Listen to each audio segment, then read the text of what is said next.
Good morning, good evening, good afternoon, wherever you are, wherever you happen to be. Welcome to a fantastic edition of The Living World of Darkness, New York by Night. Frank Green has gone ahead and again sent out messages after clearing the air a little bit, getting himself cleaned up, taking a good long shower, getting the mangy salt and polluted water out of his hair. He is finally starting to groom himself back up to at least some kind of perfection. Something to go ahead and benefit any model or fashion designer, just to be a perfect little puppet. The assembled kindred have gone through various checkpoints. They have met at an anonymous rave gathering. They have been given instructions to another location, which will lead to transport, which will take them here to this particular building. They've been given instructions to go ahead and take the elevator all the way up to the top to the penthouse. They have gathered within the atrium and are currently waiting for the doors to open.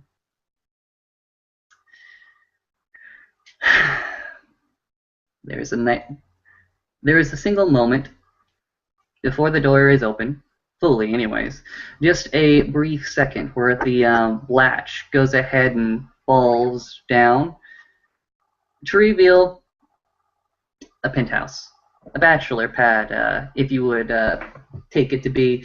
There are several different rooms, several different corridors to go down. There is a big kitchen that seems to be styled in a modern sense. There are stools. There is a single bar there as well. And out past all that, through sliding glass window door panels, actually happens to be a rather fantastical looking pool. There are just a few tenants here. People here will recognize them as Frank Green's own men and women. And we begin the scene with the first NPC to go ahead and call out the first person. And just make this fun, we'll go ahead and roll some dice to see who gets there. 1, 2, 3, 4, 5, 6, 7. Okay. All right. We have the new Ventru who just gotten into the town. He was introduced first. How is he introduced? David, that's you. Sorry, I was muted. uh, what does you mean by the NPC? Yes. Well, the ghoul goes ahead and he looks towards you and simply shuffles in your direction and simply asks you, how would you like to be announced as? Just Cecilia Rossi. That's it. He goes ahead and questions you, any particular surnames, titles? I don't need a title. Just use my surname Rossi if you need to. Alright. The NPC ghoul will go on to the next one. He'll actually walk over to Dallas for the moment, and he'll look at the small, squat creature and ask him, and you, sir, how would you like to be introduced? Alex Dales, Whip of Clan Nosferatu. I see. Goes on to the next one. We'll actually look at the fashion designer, who Leonardo Van Noor, I believe is the name, and he just asked him, and you? Come on, like, don't tell me you don't recognize me. Television shows, magazines. I do. I just want to know, how would you like to be introduced? As Leonardo Vanore, Primogen of Clan Gangrel. Very well. The circumspect little fellow goes ahead to one of the females within the group, Lady Sheridan, in fact, and asks her, how would you like to be introduced?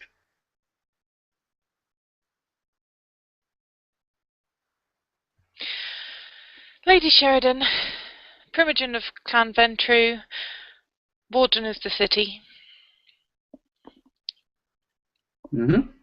Goes over to the man wearing the fantastical hat and asks Langley over there, how would you like to be introduced? Limey will sort of look up from inspecting his fingernails and sort of say, "Oh, Limey of Clan Brugia, Harpy of New York." Go ahead and nods. Goes over to the tall woman and asks her, how would you like to be introduced? From under the veil, you can hear Rose's voice saying, well, why don't you introduce me as Library Girl? Apparently, that's my title, I guess. Goes ahead and shakes his head. Easy enough to remember. And finally goes to the last person within the group, goes to Isabel and simply asks her, how would you like to be introduced? And Isabel will say, oh, just say Isabel from Clan Malkavian.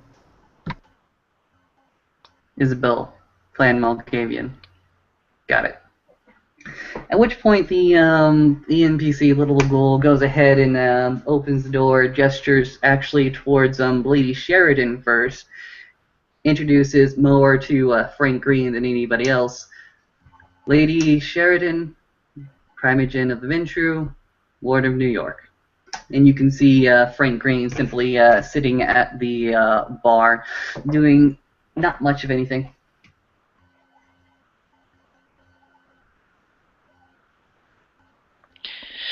Hello. How are things going?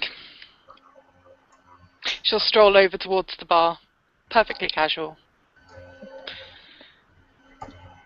Things are going. Things could be better. Things could be worse.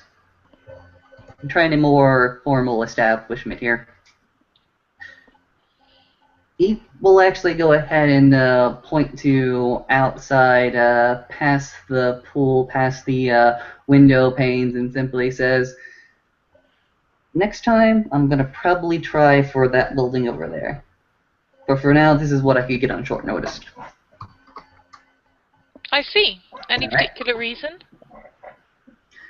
My old coterie did a lot of work in that particular tower, and it's been a while. I have to find the right access codes. I have to talk to the right building managers in order to get in, but I'm close. Would you like any help with that? I'll appreciate any kind of help that I can get. Well, talking to the right people is something that I tend to be relatively good at. I've certainly been attempting to get hold of the right people in order to talk to them recently. But it seems like there is something of a spate of inability to actually get in contact with people lately. I blame satellites and their ability to crash. Possibly. That doesn't quite explain the disappearances of Mr. Peck, the absence of Miss Arabeth, the difficulty in getting hold of anyone of late. But, well. Make do with the way things are. We have to see what we got at the moment and just continue to run with it. And as Frank Green says that statement, the NPC over there has another little introduction to have. He goes ahead and introduces Leonardo Van Noor, Primogen of Clan O Gangrel. Leonardo just struts in, nods to Lady Sheridan, my dear lady, and just gives a quick nod to Frank. Frank, you summoned us to an Elysium. Amaze me, what happened? a lot of things are happening pretty much all at once. I don't believe we have any other Primogen here, so I'd like to introduce you to Lady Sheridan over here, new Primogen of the Ventru. She'll give a nod. Leonardo bows deeply in front of Lady Sheridan. Primogen already. I know your talents would be appreciated. And recently made warden. May your mandates be long and fruitful, my dear lady. Thank you. I like to think that your introductions that you kindly made during my first month did go something towards impressing the others. Hey, if it wasn't for your talents, you wouldn't have gotten anywhere, regardless of the connections that I made. So do not belittle yourself and your talent. She'll give a small nod and smile.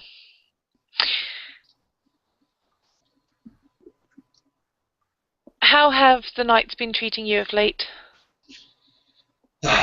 Busy as always, and I still can't shake the feeling that I'm neglecting my duties toward the Camarilla, but if I fall under the radar for too much and the press starts poking their noses around, I might have masquerade breaches to cover, and we don't want that on our plate right now. Most certainly not. Without further much ado, a third name is called out from the entryway. One of, he goes ahead and is a little bit confused and simply says, Limely of Clan Bruja, Harpy, New York. Limey slouches into the room, his hands buried in his pockets and his hat low as he kind of slouches towards the assembled kindred, and kind of gives a smile and a nod to Lady Sheridan, and he gives a firm handshake. Well, extends his hand for a handshake to Mr. Venor. Sort of says it's good to see you again. Leo just sits up and tightly grabbing Limey's hand, taps him on the shoulder. Harpy! Everybody's getting titles now. Congrats. You're a good boy. You have a good head on your shoulders. And if I remember right, you still need to come by my studio. If I remember right, you wanted a suit. And I have the perfect suit for a Harpy. Oh, wonderful. We'll have to see about that then. Let me know when you're free, Mr. Venora, and well, I'm sure we can work something out. Thank you. First of all, Leo, not Mr. Venore. I'm not your boss. Second of all, how's the jazz club? The club is ticking over nicely. Business is good. Looking to expansion. It's the jazz is treating me well. Groovy. He looks at Frank. And sort of says, "Oh, actually, Frank, when everyone's here, I need to have a word with you. Something's come up, and I have no doubt that you'll be very, very interested." Of course. And with nary to do, another name is called out. Actually, a collection of names. The NPC has been told that after all the titled members of the Camarilla were presented, that each one of the remaining members should be introduced as such. He goes ahead and calls out, and attending, we have Mr. Rossi, Ventru, Mr. Dallas, Nosferatu, and then we have Isabel of the Malkavians, and then we have, and he's sort of scratching his head, the library girl.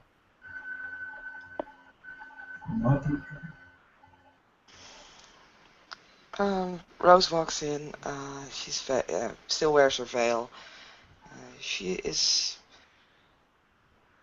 greets everyone, politely as usual, but then after the greeting, she just seems to be impolite at this point and does not look at anyone else, but focuses her attention on Limey and specifically on his hat as she just walks over to him and stares him dead in the eyes. She says, "Are you hurt?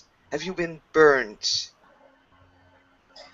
Limey kind of shifts uncomfortably under her black-eyed stare. And as her focus draws on his hat, he kind of touches it to make sure that it's okay. So it says, "I'm absolutely fine, Rose. Are you alright? Are you hurt?" No, I'm not. It's just, I think you and me need to talk soon.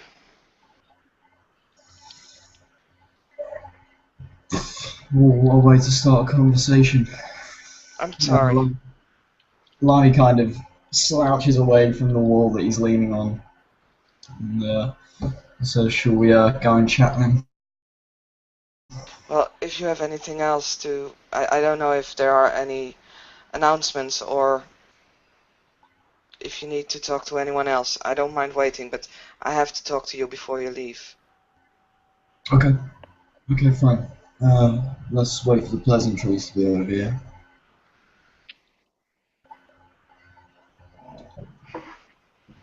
Frank Green, for his part, is simply going to go ahead and look at the collected kindred, see that there aren't many, if anything else, and just goes ahead and starts dismissing people into the staff quarters, just so that the little people can go ahead and have a break.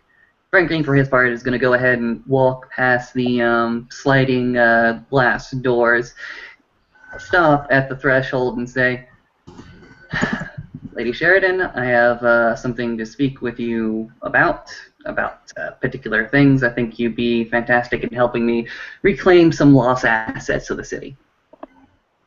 Splendid. Well then, if everyone will excuse me, she'll give a small nod to the rest of the group, but she's already walking.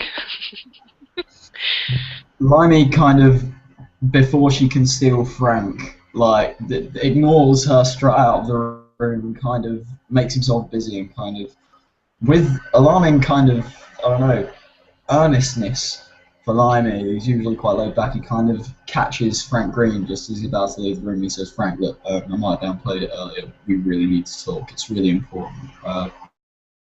Give me a shout down with Sheridan, yeah?" Yeah, sure.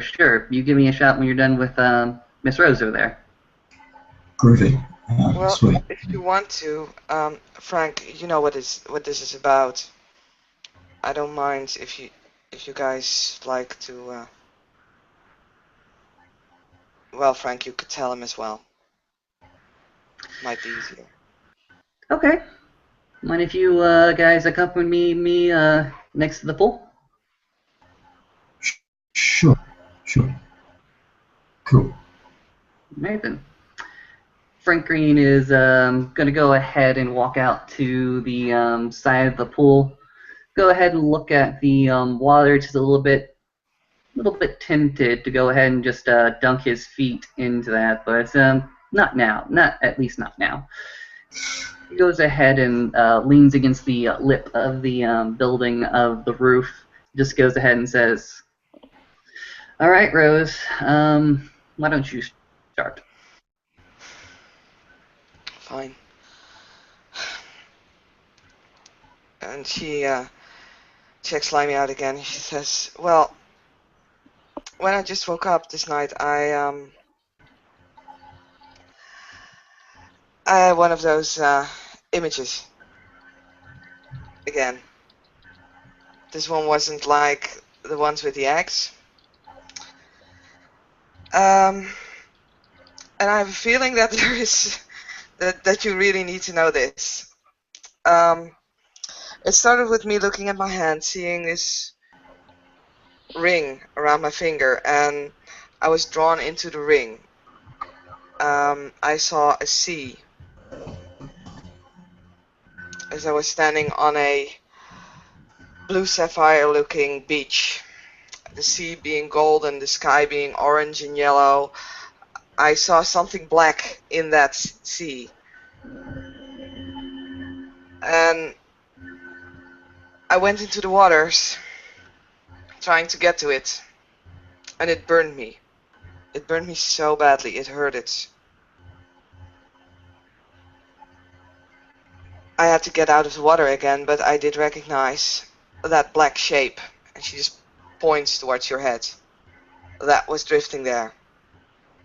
Just that. And it's not there, it's not done yet. As I try to get it out, the sea just ignited into this huge fire, and it burned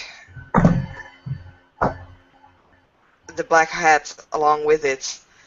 It just disappeared.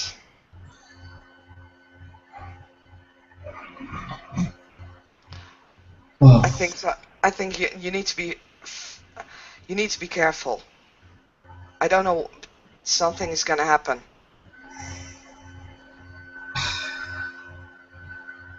right. Groovy. Thanks, Rose. He kind of puts the hat back on a little bit, sort of trepidatiously. Well, that's certainly not good. I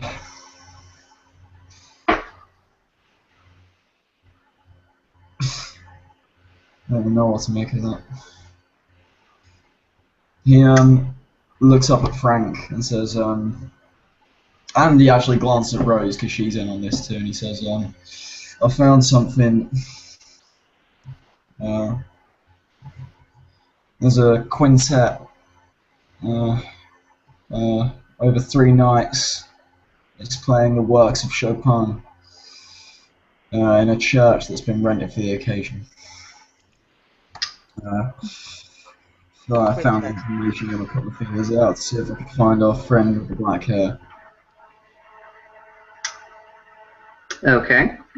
Were we able to confirm the identity of the black-haired woman, or was this simply what you got from the tune?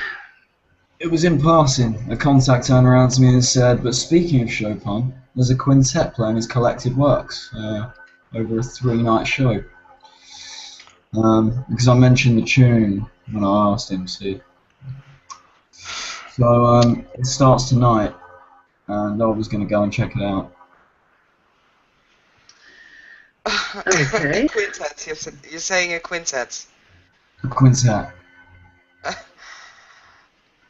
As in, go on and watch the quintet will keep you entertained for the grand finale? Quintet? Yeah. Quintet. Quintet. Quintet. You know that was a sentence that I got in, well, you know, that alley. Yeah. She doesn't know what I look like. I'm just going to go and take in the show. She doesn't know what she looks like, but she'll definitely know what to look for if she's looking for a kindred, and she has the particular discipline, or if she's rather perceptive in other ways. Well, what should we do then, Frank? Ignore it? I think not. We can't ignore it. I would prefer to use a few retainers to go ahead and watch the show, but I think it'd be particularly boring. Whoever is waiting there, if anybody's waiting there, will only react if a kindred approaches. So, please. So, if we do go, we should be prepared. Mostly prepared to accept a type of trap. Look, Frank. I'll say this. it needs to be kept on the down low. You know what I'm saying? I mean, no offense, Rose, you're out because you're near enough 7 foot tall with blue skin and black eyes. So I don't think you can wear a motorcycle helmet at a classical music performance. I could wear a veil. You could wear a veil. But that just outs you even more. I don't think we want to. You get eccentric types going to see classical music. I'm sure a black veil is nothing out of the ordinary, but I'm a relatively, I don't know, average-looking guy. I don't need to wear sunglasses at night. I'm thinking just go along and take in the show. I mean, Yeah, that does look kind of suspicious if I walk around with sunglasses at night. I already look like a jackass, but, Langley, if you need it, I can make my retainer available to you. Also, could if you be- give us the exact address, we could be nothing but a block away. fine, okay. Fine.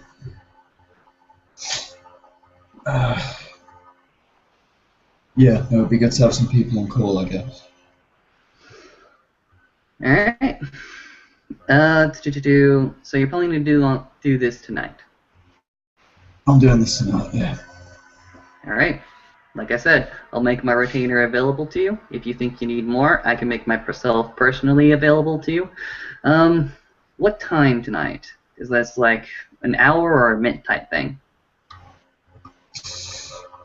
Yeah, it's quite. He glances at a watch on his wrist and he says, "Not long now, about an hour." Alright. Go ahead and make the calls that you need to. Grab the people that you're going to take with you. Expect a trap. And if you need me, don't hesitate to call. You know I won't, Frank. Right. He kind of glances over himself and pats himself down. Yeah, says, "Right, I'll give you a call. Thanks, Frank." Alright then. He gives him he sort of sticks a hand out and shakes his hand. He says, "I hope you're alright after the other night, by the way." Question. Does any of you have a spare phone? As I don't carry a cell phone around. I do. Give it. Bear in mind, this is my personal phone. I'm gonna want it back. You will. Okay? And if not, I'll destroy it. Just Yeah. to say, he's going to find it hard to call you without having a phone himself. I have another phone. I have a work phone. Ah. You don't Yep. keep the list of all your drug contacts on your personal phone. Frank Green has a also string put of it burner down. phones available to him. Alright. Right. Anything else that you need from me at the moment? Nothing. Unless you have in fact, don't worry. I'm gonna go, okay? I'll see you soon. Don't hesitate to call. I'll be out of this little star way as quickly as possible. Good. Alright. I'll be coming Now, along with you then. Hmm? I'll be coming along with you then. I'll wait outside. If anything happens, be right there. Okay, fine. Frank Green notices a little bit of an annoyed, peeved look coming from Lady Sheridan as he just goes ahead and waves her over.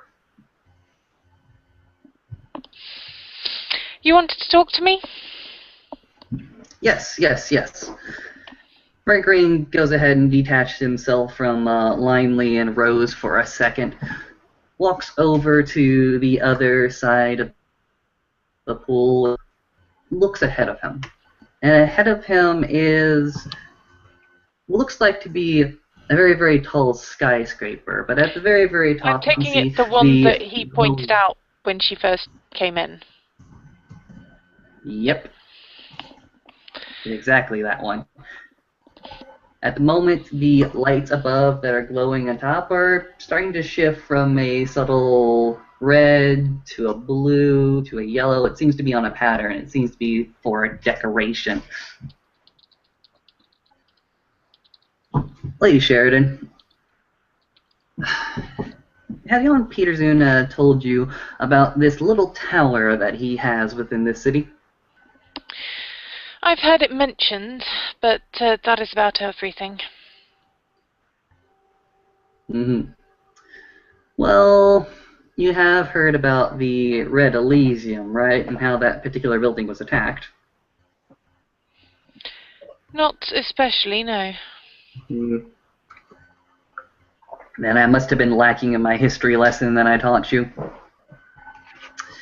Well, a few months ago, we had a leak in our information. One particular group, what can only be described as a dug-in cell of our enemies, found out the information to this particular location, to one of our Elysiums. And that led to the Red Elysium, where it was simply attacked.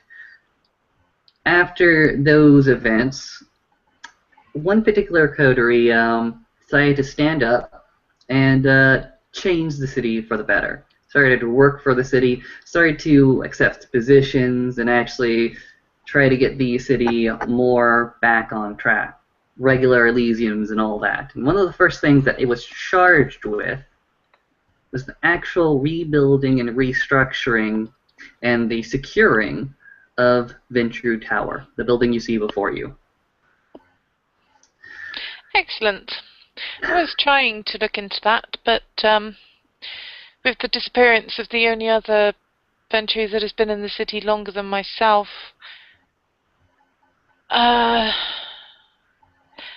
aside from Frederick, of course, it was hard to find out about it.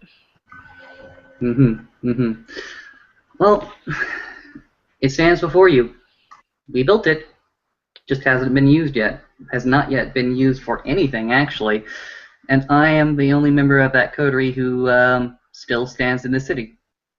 I've been trying to look for somebody to go ahead and throw this burden off of. Lady Sheridan, can you help me retake that tower? Certainly. Especially as it is named after our clan, it seems something of my responsibility. I would like you to go ahead and retake that tower and keep it in trust for the next Keeper of Elysium that presents itself. And when that happens, I would like you to go ahead and shift the ownership to him. Just the Elysium part.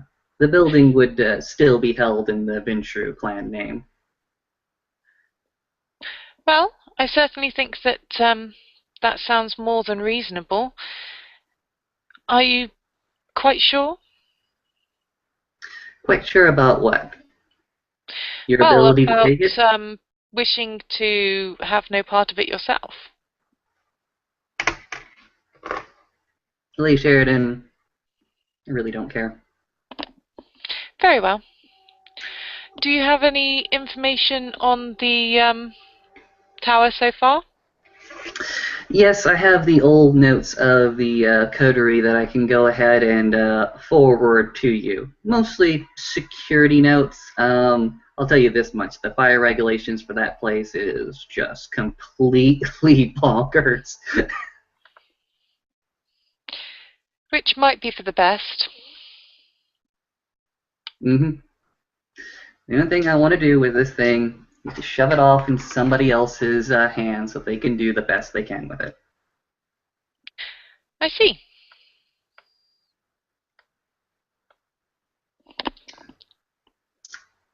Anything you need from me? Besides this Ventru Tower nonsense. Well, I sent you the information I had regarding Travis's latest tip. I hope to meet with him at some point soon, and shall be looking into a quiet word with the editor of the newspaper. see if we can't get a hold of the notes before the public. That would be very, very wise and very, very masquerade friendly.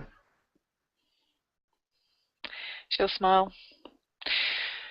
Other than that, I'm attempting to get more educated on the other denizens of the city, but I must admit, it is rather difficult to get anything of sense. As in to get any verified information or to get any verified contacts? Getting contacts within the city is something that you can look to Mr. Silas for. Oh, yes. No, I have been fortunate enough to meet an individual from 2 of the different groups, but knowing quite what to make of them and quite how to behave with and around them is something more. But something I shall work on. Fair enough.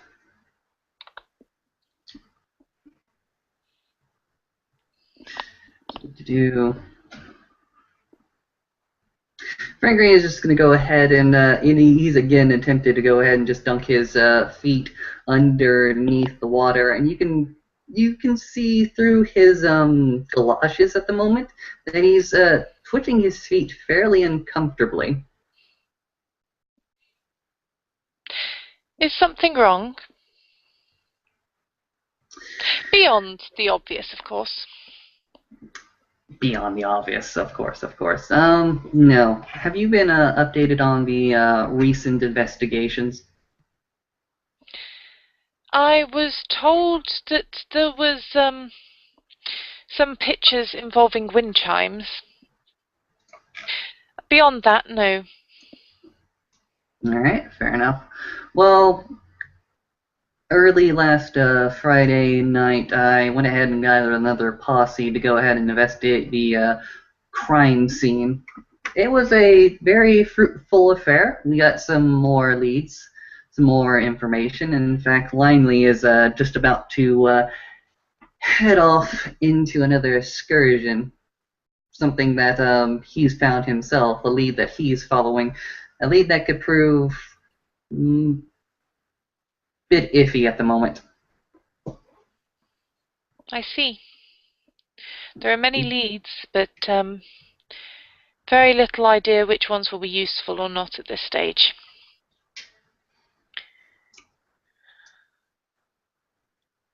At least as far as I know. That's what Linley's doing. Linley's heading up the musical connection. We have Mr. Dallas back there. You may have noticed him. Apparently, he has gathered some information from the second victim. I still need to get a total brief from him. But it should be a rather fruitful affair. We also happen to have a few newcomers to the city take part in the investigation. I'm hoping that they learn something. I hope so too.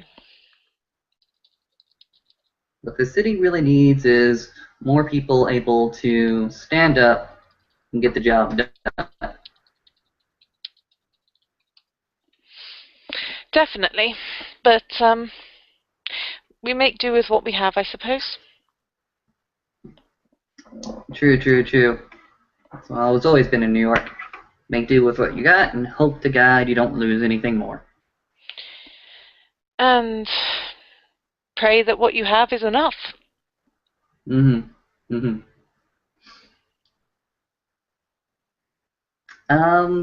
made some progress with the second investigation, and as Rose is continuing to me, we do have some missing people within the Camarilla, Mr. Peck being one of them.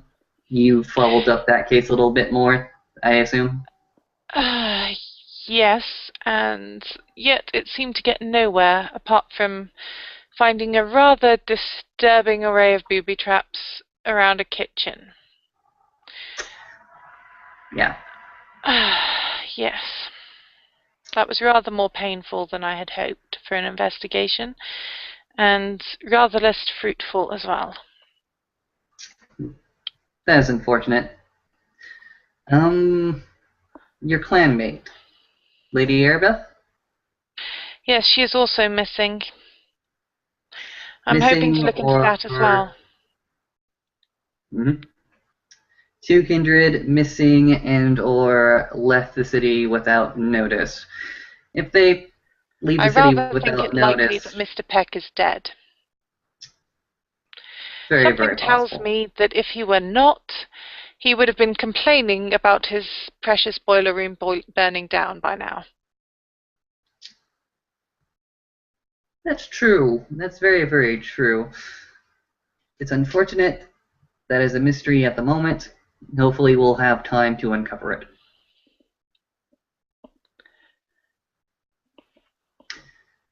To do Mr. Peck, Lady Erebeth. Unfortunately, we have another name to add to the list of missing kindred within the city. Lady Sheridan, did you ever have the opportunity to meet Elena? No, we had discussed her, and I was hoping to meet her at some point, but you hadn't yet introduced us. That is true. I can't seem to get in contact with her at the moment, and I fear the worst. And she'll frown, looking slightly concerned. Which is probably more than people would expect from her, but she does look slightly concerned. From what people have been telling me, all the seers, the oracles, the seers, they tell me that it is related to the serial killing case. I don't know if it is. All I know is that I need to solve one mystery before I can solve the other one.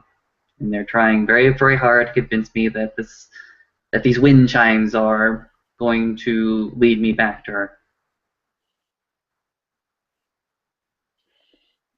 Not a pleasant connection to be dealing with. No, it is an unpleasant connection to have, but it is one that we must continue to follow, myself personally. Definitely. Well, it does rather place even more of an impetus upon it. If they are connected to the disappearance of Kindred as well as Kyne, that is even more troublesome. Yes. Apparently, Elena doesn't have any fear within her, any healthy fear that seems to be. Langley and her were in close contact before she went ahead and disappeared. Something about Staten Island. I see.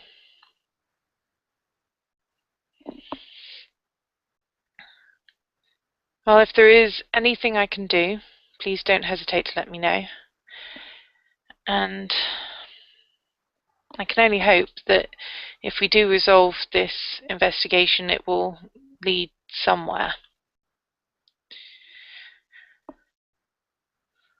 I hope so too. For right now, you have your marching orders, as it were.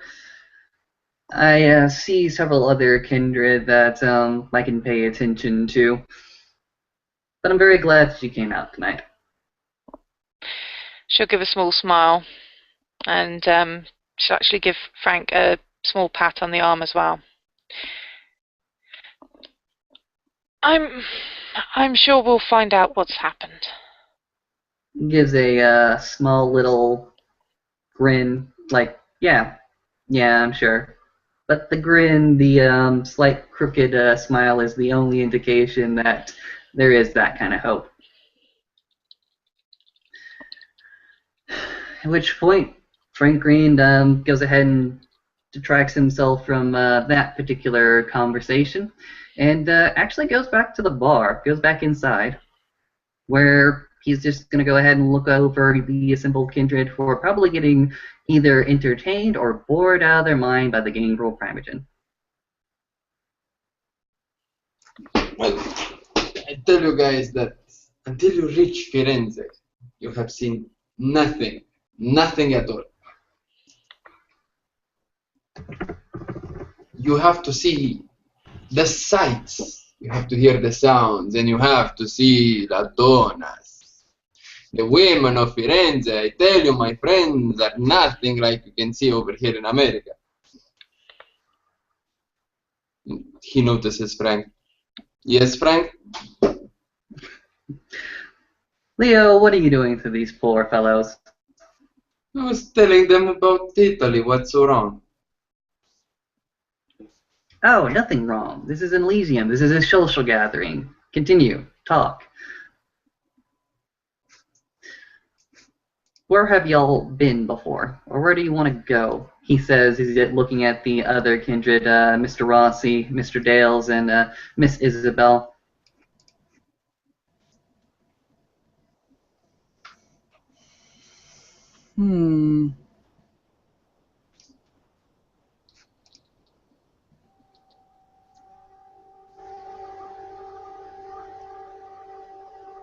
Well, Nowhere? Salem would be nice. Boston. Salem, Massachusetts, Boston. Yeah, I've been to those places before. That's a nice, small, little community, actually. The roads still wind very, very nicely. Got a fantastic fishery as well. Pretty nice place to visit during Halloween. Just a thought. She shrugged. That particular piece of history they tend to actually ignore year-round. But, yeah, I've been there during All Hallows Eve. A few times, actually. Actually, I was back there when the Halloween movie came out. Ooh, that was scary. And here I was thinking it was a comedy. Why would we think it was a comedy? When that thing came out, when Halloween came out, it was the scariest bit of cinema I had seen all year round, in fact, the entire decade. Problem being the decade just started had no occurrence to me. Did you notice who the director was? Go ahead and enlighten me. The Halloween movies were directed by Rob Zombie, who's a singer. I think you have that confused. I'm not talking about the remakes that were made. I'm talking about the original Halloweens, Halloween 1, 2, and 3. There was supposed to be a trilogy, but I don't know. The Witching Hour just wasn't that awesome. It had nothing to do with the serial killer.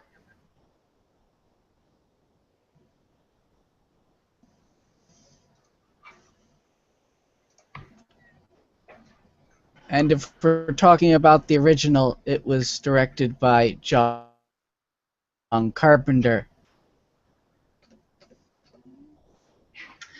Exactly, exactly. Not Rob Zombie.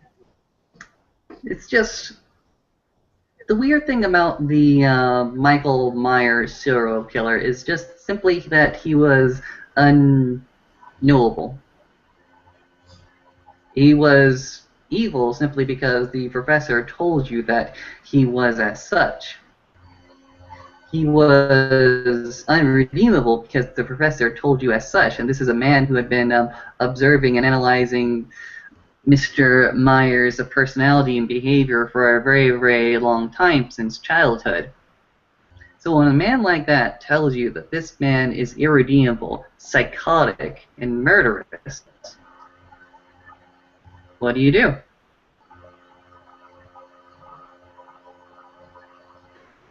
So I see you're talking about the 1970 version. I hate to interrupt, but myself and Miss Rose have to make tracks. Hopefully see you all very, very soon.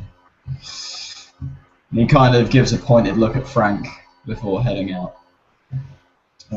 As he reaches the door, he turns around and he says, and remember, any boons, hit me up. And he, I do hope that Ghost mentioned her request. Ghost did not mention her request. Well, it's not begun yet, but she has asked for much the same in repayment as the Malkavian did. Remind me what we settled on. That was months ago, Miss Sheridan. A minor boon. A minor boon. It will go in the book. Thank you, Lady Sheridan. No, I already owe her a minor boon. This is what she has settled on as repayment for it. Oh, I see. I had no idea. Right, in that case, account is settled. Have a lovely evening, everyone. And he turns around and leaves, slightly irked that his rather important business has been disturbed without a cancelled boon.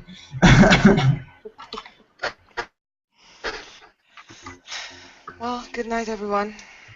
Rose says as she pulls the veil in front of her face again. Walks off as well.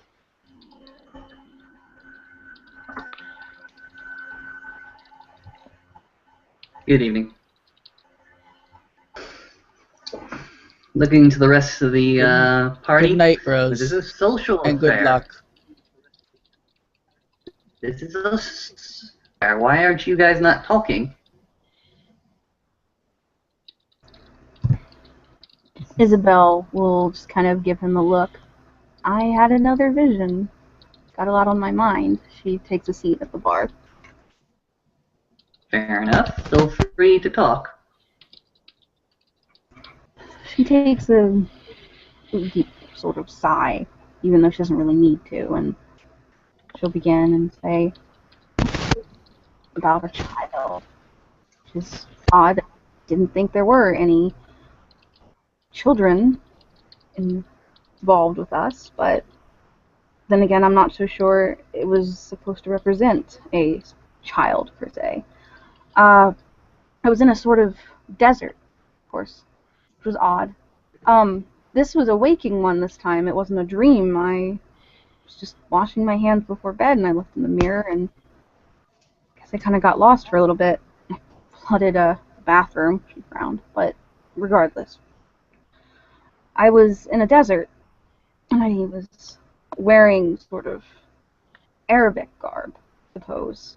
And I had tattoos on my arms, flowers on my hands. Very pretty. And I saw this woman leading a child who was wearing the exact same thing I was, same tattoos on her hands. And she took them to this well area, as if to give them a bath, and she began to pour blood on this child, and it was screaming. And at that point, Isabel sort of puts her head in her hands. I don't know what to make of that.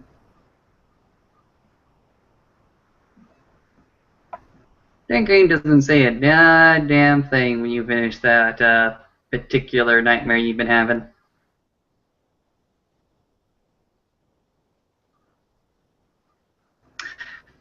Well, I'm sorry that you were so disturbed by your own nightmare.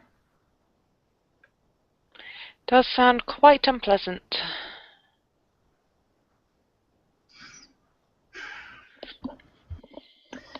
Yeah, unpleasant.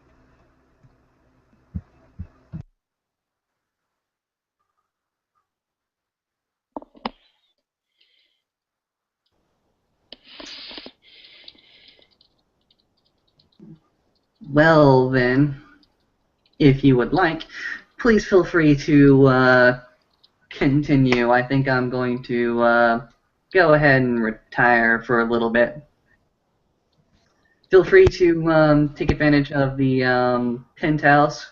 There is no blood here, but if you need anything else, you can talk to one of the staffers here, or at least one of my personal staff. I can make them quite available to you. All right, though, I do have one question. Mm-hmm. And since we were talking about movies earlier, and Celio reaches into his vest and he pulls out a beta tape and he kind of just looks at it as if the mere existence of this thing in his hand is irking him. This was the security tape at the apartments. Beta tape. For their security. Frank looks at the beta tape and says, "Yeah, sure. I can see if I can drum up a player for that." Thank you. He just sort of extends his hand. I'll hand it over.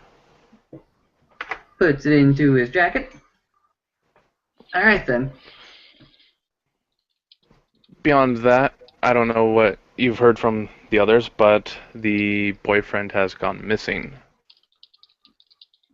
And he didn't return to retrieve or feed her cat, so he couldn't have been that attached to her, even though she was very attached to him. So I would think he's worth looking into. Well, it's very, very possible that it's worth looking into, or it could be the case of a woman who was overly familiar with the man, and the man being quite relieved that she was at least not pinging him every so often.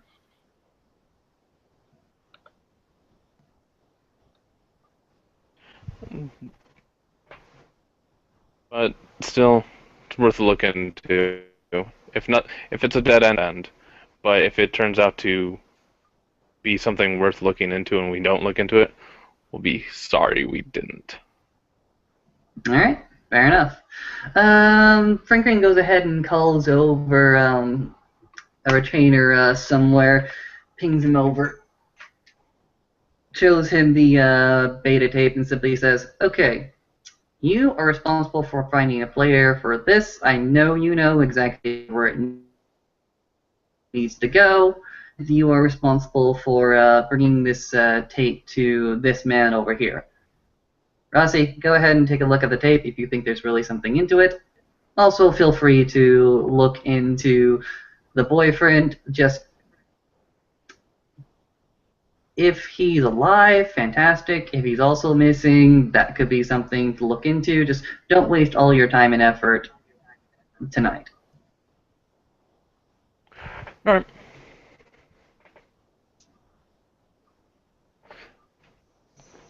I can certainly do that.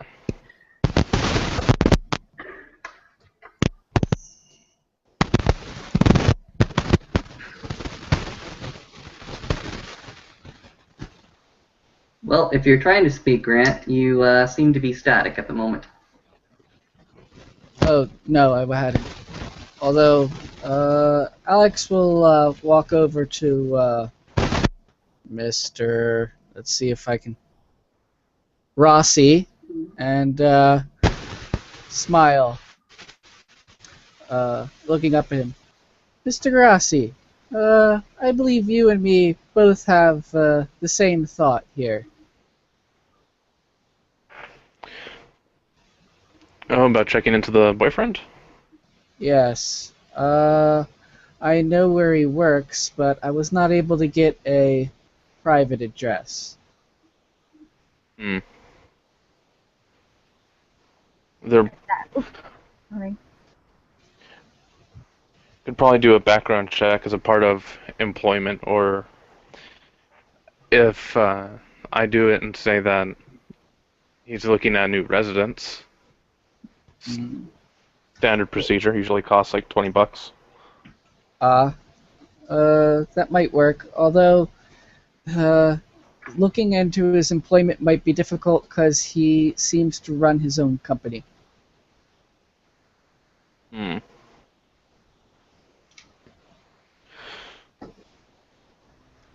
I wonder what public records has on him. Hmm. That might work. Then again, I can't figure out if he's under Sam Shiro or uh, Shin Shiro on public records. He may have changed his name legally. Then again, he may still go by Shinshiro, and Sam is just a nickname. I could look into both. Okay, that would be good. But if you decide to visit either the addresses you that I mentioned, the private or the public company, uh, please let me know. I'll provide you with backup and a second pair of eyes. All right. If it comes to that, I'll ask for your help and Isabel's help.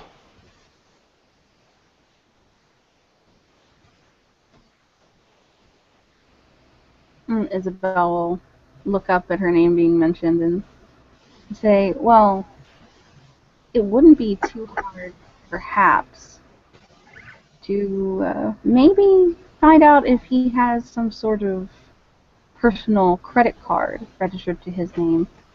Remember, guys, I do know what I'm doing with computers.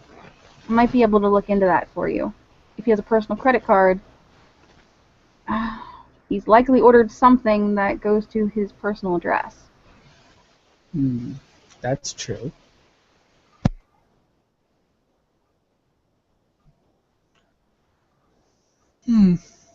All good avenues of inquiry.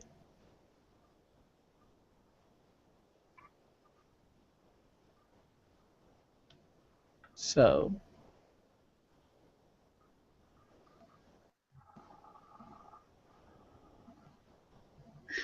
Lady Sheridan. Yes. I'm afraid there's not a great deal that I can contribute to that particular conversation. No, I agree. I think they're well into their own thing at the moment. They've got their heads down. So I think I'm going to retire from this place. Would you like to come with? Where did you have in mind? I'm certainly thinking that pool looks rather tempting. Well, that would be the case. However, you don't seem to be quite well dressed. But Leonardo, don't we have some spare suits in the cupboard somewhere? I can come up with something that you might like, but I would appreciate if you'd return them to me in working order. Some of those need to go to a fashion show in Milan. She'll raise an eyebrow at his comment about working order.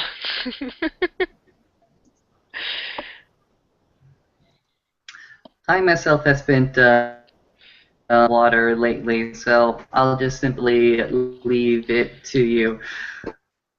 When you feel as if you need to retire, gentlemen and lady, simply go ahead and ping one of the staff. They will go ahead and lead you back down for you to return to whatever nightly duties currently take you. I certainly will, but where was it you wished to have your conversation then? I need to see a man about a quintuplet. Ah, yes.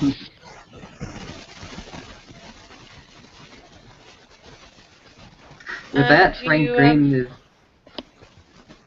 You do like your classical music. I think I've developed an ear ever since I've come into the city. with that, Frank Green is simply going to go ahead and walk towards the entrance to the atrium.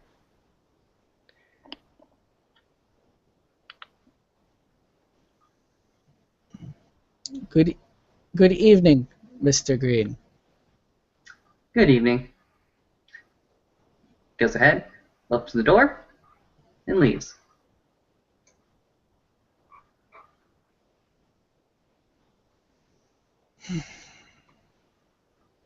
And unless anybody has anything else they wish to go ahead and RP out. Nope.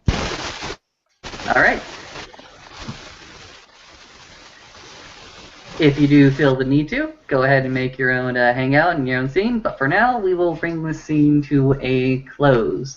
Thank you, everybody, for coming again. Thank you, players, for playing. You all have a good night.